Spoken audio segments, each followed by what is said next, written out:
When Jacques Potts walks into a room full of Chicago teens, he's not there to bore them. He's helping them turn AI into hip-hop tracks, code games about deep dish pizza, and see futures they never knew existed. He was raised on Chicago's East Side, and Jacques didn't grow up with tech labs or mentors who looked like him. So now he's flipping the effing script, bringing AI tools directly into underserved communities, making learning feel less like homework and more like play and possibility. So whether he's teaching vibe coding or designing content for platforms like Superintelligent or The Breakdown, Jacques has one mission to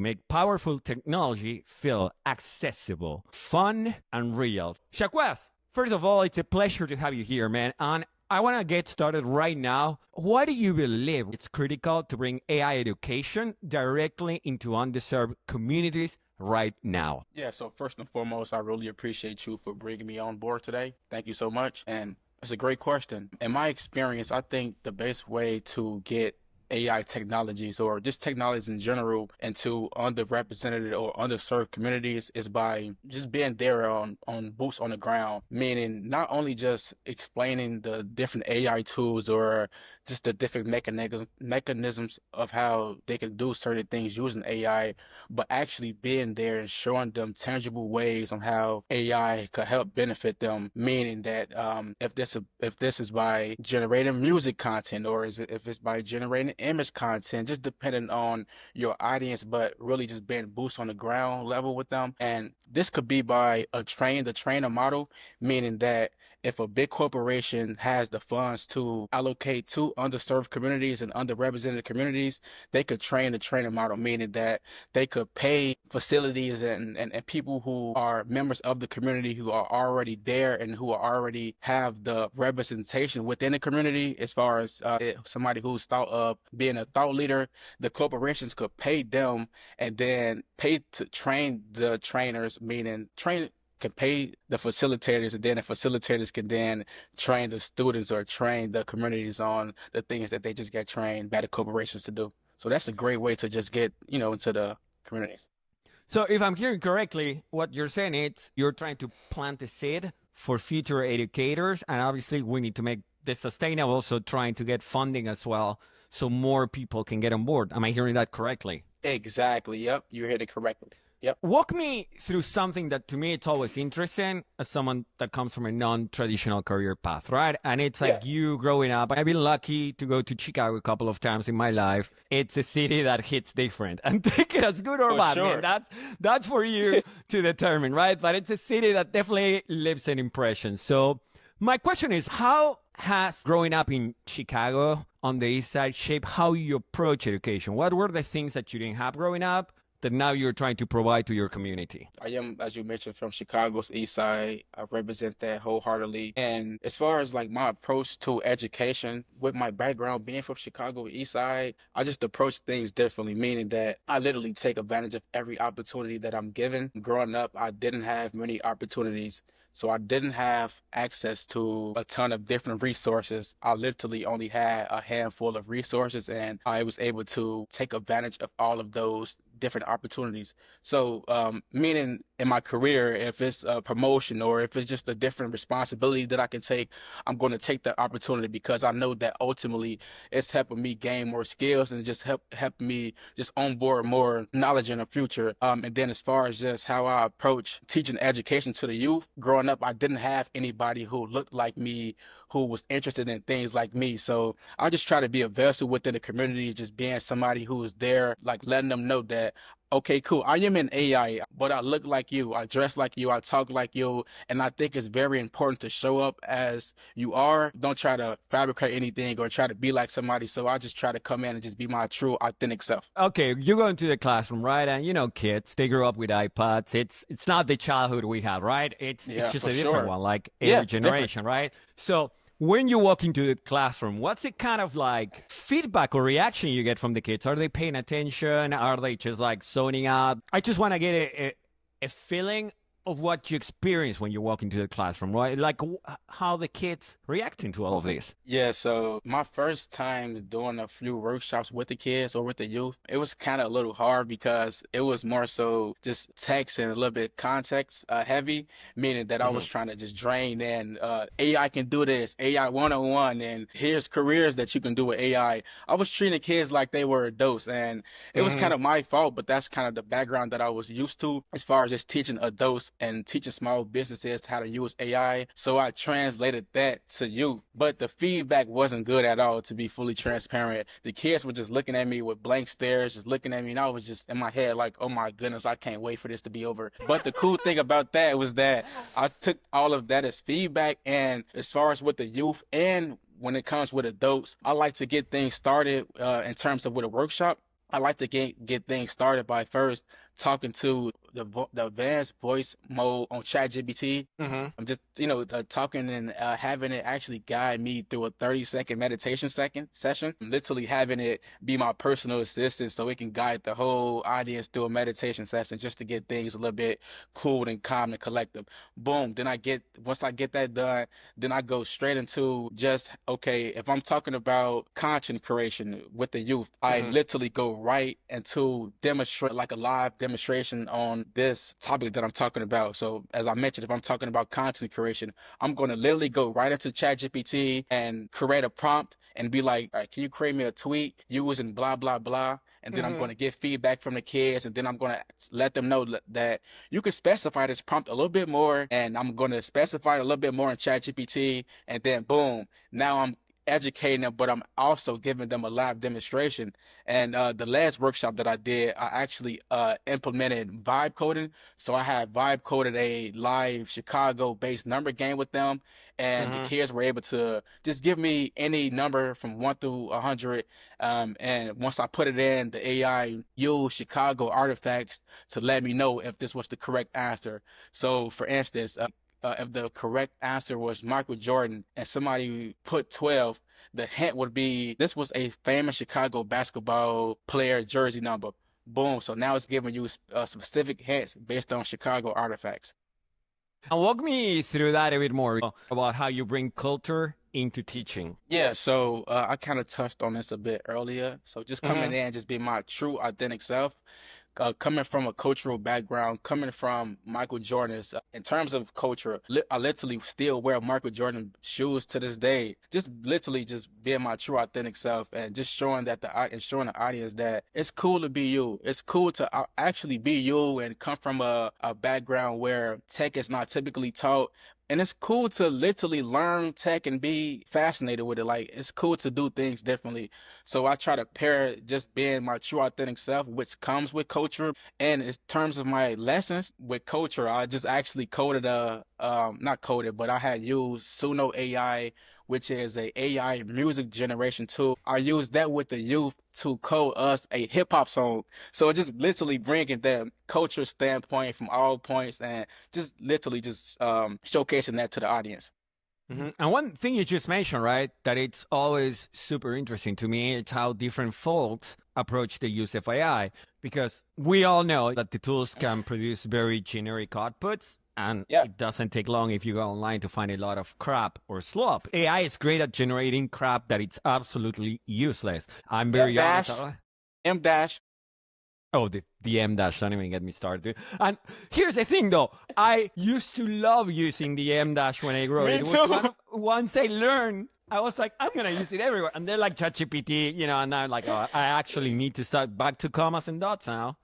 That's a whole other subject, right? But like when kids are approaching the tool, right? I mean, obviously making them create a song, it's a great way. It's a hook. I mean, it would be a hook for me and you as well, and then we can talk about the ethics, but that's a whole other episode that I'll definitely do with a lawyer or someone. But it's if we just see, a kid learning, at least personally, my copyright, they can have it. A company, no. But kids, Yeah, hell for yes. sure. So what's the thing that lights them up when you throw the tool out there, or something that it's a use that kind of surprising you? How are they approaching the tools when they jump into the tools for the first time, that it's like Yeah.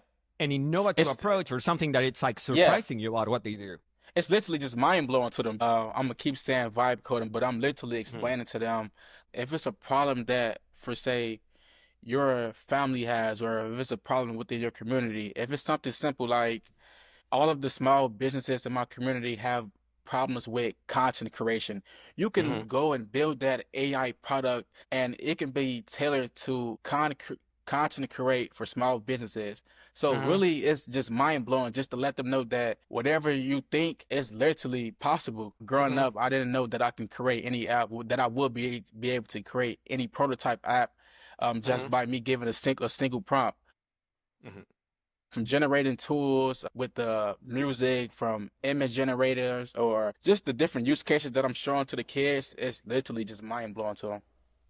And you're talking about like this prototype of the apps, and that kind of brings me to this question, right? You've mentioned that you're in crypto, you're using AI tools. We talk about Yep. vibe coding, right? And we know all of those, or at least in my opinion, I'll share my personal opinion, right? I feel like those are all double-edged swords. Can be with Yep. the right education and background, they can be very empowering, or again, crypto is a thing that will I personally don't have an opinion right now, so I won't dive into that, but I do know it can go really well for you or it can go Yep. really bad, and we've seen that Hmm. on the news recently, even in my home country, Argentina, where president was promoting a crypto scam, which made the news everywhere. How do you bring up this conversation about like, this is cool, but also you gotta be mindful of these things? Because no one wants to talk about that many times, right? But like, how do you bring it up to the kids so we ensure that they don't get effed over, but the same tools that are supposed to empower them kind of like knock down that door if opportunity doesn't show up?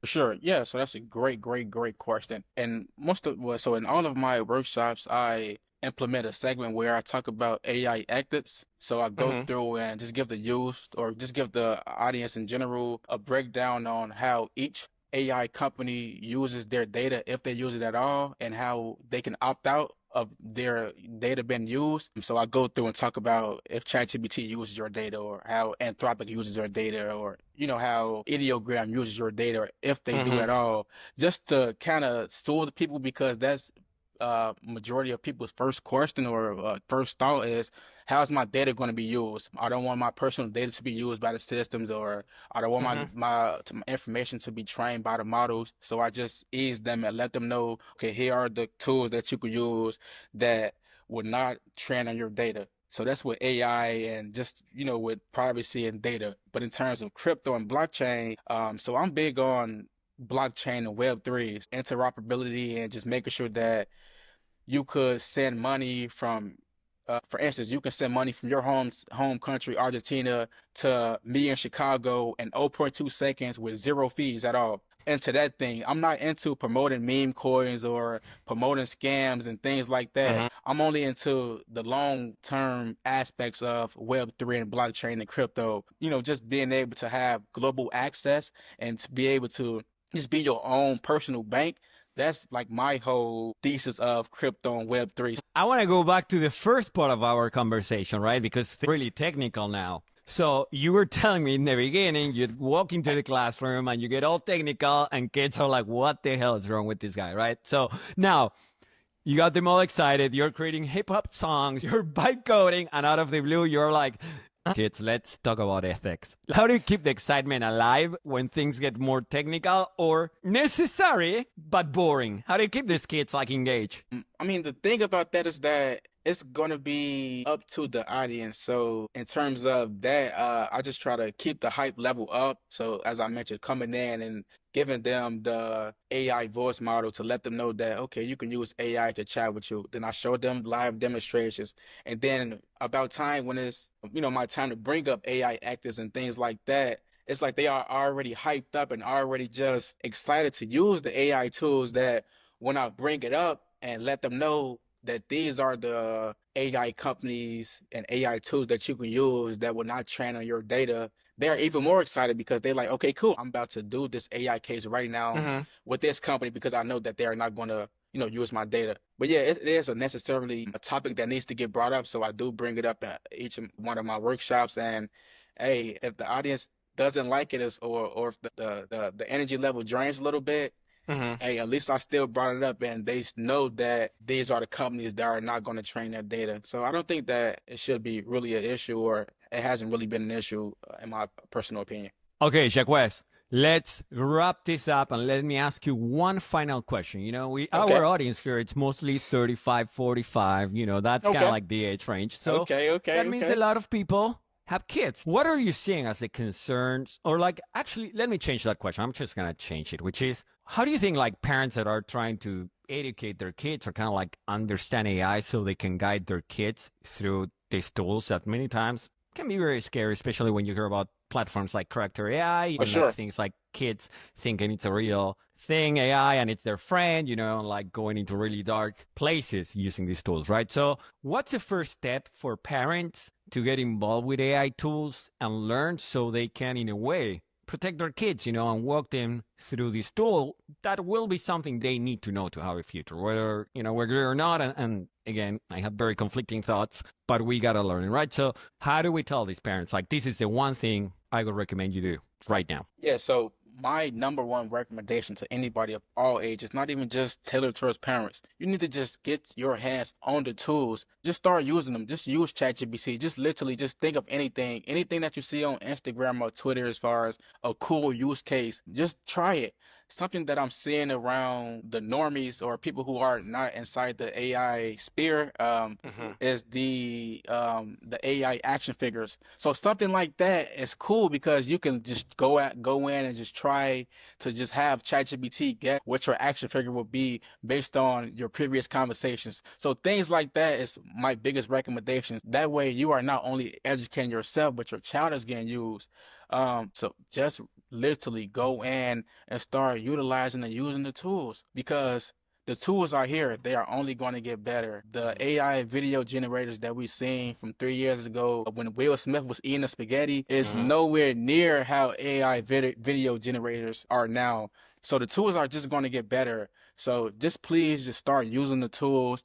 That way you can educate your kids and just personalize it based on their specific use case. And since I'm talking about education, one of the cool things that parents can do in terms of their youth is that they can have AI educate their kids based on how they get taught or how they grasp information. So you can have AI create a personalized course or personalized study guide that's tailored for your kid. That way your kid is actually maintaining and obtaining the knowledge at their own pace.